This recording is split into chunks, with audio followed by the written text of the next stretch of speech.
মাঝখান থেকে একবার মিস করেছি, বাট এমন একটা উদ্যোগ যেখানে যার সাথে সংযুক্ত থাকতে পারলে খুব ভালো। শুনে বাংলাদেশের পাকিস্তানের একদিন বাদে এমন একটা সিচুয়েশনে আমরা আছি, সবশেষ 15টা ম্যাচে মাত্র 3টা জিতেছি, র্যাঙ্কিং এর 10। এত বাজে অবস্থা 2007-এর পরে আর আমরা কখনো ছিলাম না। হোপফুলি কেমন আসলে মনে করছেন আসলে? এটা আমাদের ওয়ার্ল্ড কাপ ইয়ার। আমরা এখন যে এই সিরিজটা শুরু করছি আমাদের ওয়ার্ল্ড কাপের মাথায় রেখে নিশ্চয় শুরু করছি। তো আমাদের যেটা হয়ে গেছে। আমরা মনে হয় যে এখন পিছনে দিকে ফিরে তাকানোর কোনো সময় নেই আমাদের, যেহেতু সামনে ওয়ার্ল্ড কাপ আছে। আমাদের এই সিরিজ থেকে আসলে শুরু করা উচিত। আমি মনে করি যে আমাদের গত কিছুদিনের যে পারফরমেন্স সেটা আসলে আমাদের যে সামর্থ্য সেটা আসলে রিফ্লেক্ট করে না। আমার মনে হয় আমরা আরও ভালো দল, এবং আশা করছি এই সিরিজ থেকে বাংলাদেশ আবার ঘুরে দাঁড়ানো শুরু করবে। এবং বিশ্বকাপের যে প্রিপারেশনের কথা বলি, আমি বিশ্বকাপের আগে যে প্রস্তুতিটা, সেই প্রস্তুতিটা খুব ভালোভাবে এই সিরিজটা আমরা শুরু করবো। আপনার কাছে বাংলাদেশ টিমের প্রত্যাশা রেখেছি না। আপনারা জানেন ক্রিকেট বোর্ড একটা বিজ্ঞপ্তি দিয়েছে, সেখানে সবাই অ্যাপ্লাই করছে।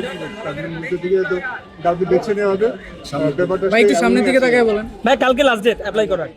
হ্যাঁ, আমি তো আসলে ইনহাউস, আমি তো বাইরে কেউ না। আমি তো এখনো ক্রিকেট বোর্ডের সাথেই আছি। তো আমার ব্যাপারে একটু ভিন্ন। আমি হয়তো কালকে হয়তো দিয়ে দিব, বাট সেম টাইম আরও অনেকেই দিচ্ছেন, আপনারা দেখেছেন। তো আমার যে এর মধ্যে তো পিসিবি নিশ্চয়ই যাকে যোগ্য মনে করবেন তাকে বেশি। যেটা বললাম যে এই সিরিজটা কিন্তু শুরু হচ্ছে আমি শিওর যে আমাদের বিশ্বকাপ মাথায় হয়েছে যে south Africa. South Africa spin wicket হবে না। আর যেহেতু টিমটা পাকিস্তানের সাথে স্পিন থেকে উইকেট করাও যায়, আসলে আমরা স্পিন উইকেট তখনই করি যখন সাত পনেরো বাইরের দলগুলি আসে। Team like Australia, New Zealand, England, তাদের সাথে স্পিন ট্র্যাক করা হয়।